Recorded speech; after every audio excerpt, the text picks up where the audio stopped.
বন্টননামা দলিল ছাড়া নামজারি করলে উক্ত নামজারি টিকবে কিনা?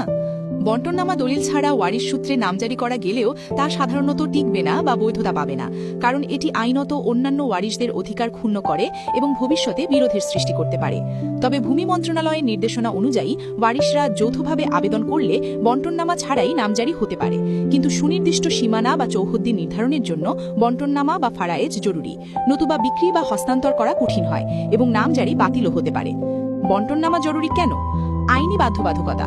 State acquisition and tenancy act 1950 অনুযায়ী লিখিত ও নিবন্ধিত বন্টননামা ছাড়া ওয়ারিশি সম্পত্তি হস্তান্তর বা নামজারি করা আইনত বৈধ নয়। সুনির্দিষ্ট মালিকানা। বন্টননামা থাকলে প্রতিটি ওয়ারিশ তার নির্দিষ্ট অংশ বা চৌহদ্দি পায়, যা পরবর্তীতে বিক্রি বা অন্য কাজে সুবিধা দেয়। বিরোধ নিষ্পত্তি। এটি ওয়ারিশদের মধ্যে সম্পত্তির ন্যায্য হিস্সা নিশ্চিত করে এবং ভবিষ্যৎ বিরোধ এড়াতে সাহায্য করে। বন্টননামা ছাড়া নামজারি করলে কি হয়? নামজারি বাতিল হতে পারে।